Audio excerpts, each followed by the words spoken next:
Bismillahirrahmanirrahim. Assalamualaikum warahmatullahi wabarakatuh.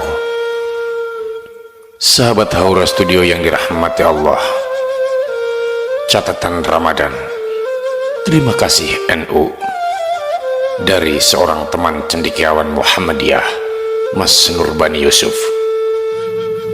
Mengambil hikmah itu bisa dari manapun. Betapa sepinya Ramadan tanpa kehadiran Masjid NU. Rajab dan Sya'ban adalah prolog menyambut Ramadan yang eksotik. Wajah Islam terasa pekat dari negeri asalnya. Masjid menjadi epicentrum aktivitas menjelang Ramadan yang humanis dan memenuhi kebutuhan spiritual.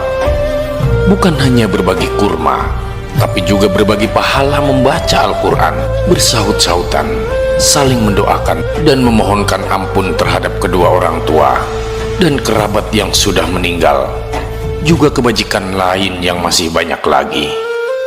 Masjid menyertai dan mengakomodasi semua lapisan masyarakat, baik yang rajin sholat ataupun tidak, tetap kecipratan berkahnya.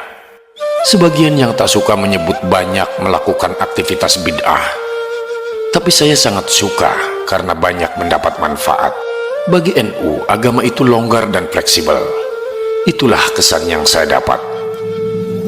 Dari masjid-masjid NU itu, saya bisa membedakan antara bulan biasa dan bulan Ramadan dengan aktivitas spesial seperti tadarus yang bersahutan, bedug yang ditabuh, mercon yang dibakar, tarhim yang dikumandangkan 5 menit sebelum azan sebagai tanda masuk sholat. Sungguh begitu indah.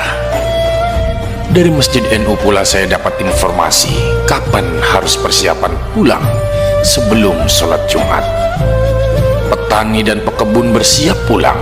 Saya juga bisa membedakan mana musola biasa dan mana masjid yang biasa menyelenggarakan sholat Jumat, karena alunan merdu Al-Quran pada mesin pengeras suara yang diperdengarkan sebelum sholat Jumat sungguh bijak.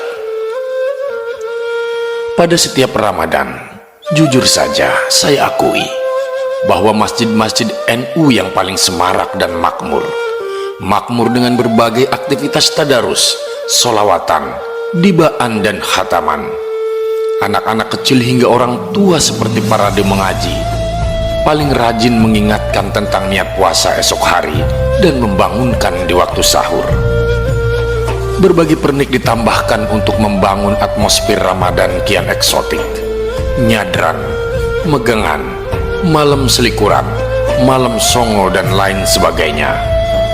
Berbeda dengan masjid-masjid lainnya, lampu dimatikan setelah sholat taraweh, jendela ditutup, pintu digembok rapat, masjid sepi aktivitas, jauh dari kata makmur. Ngaji harus di rumah, sebab mengaji di masjid usai taraweh dibilang bid'ah, tidak ada uswah.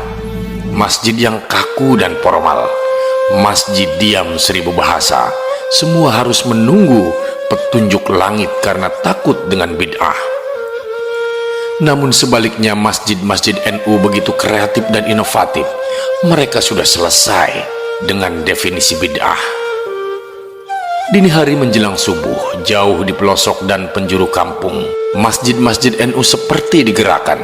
Sahur, sahur, sahur.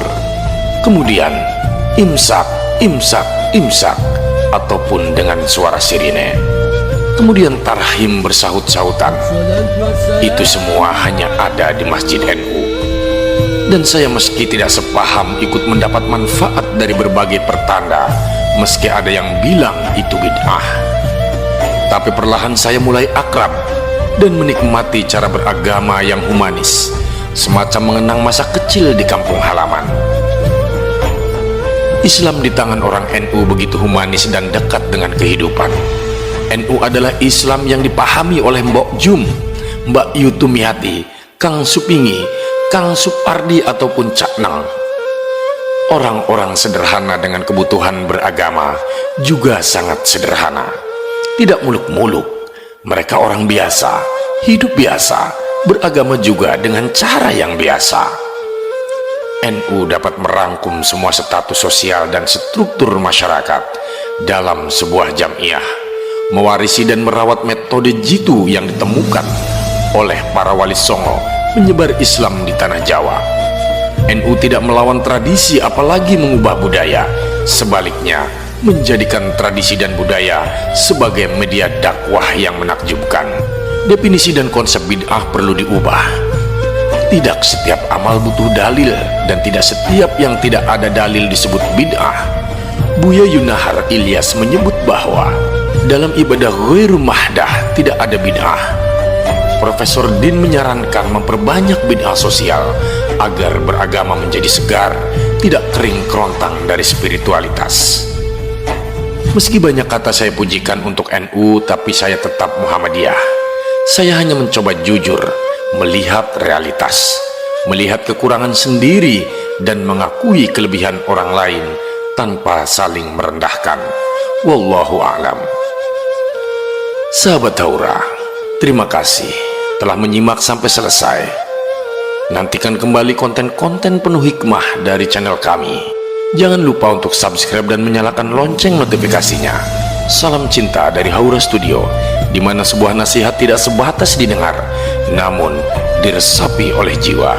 Wassalamualaikum warahmatullahi wabarakatuh.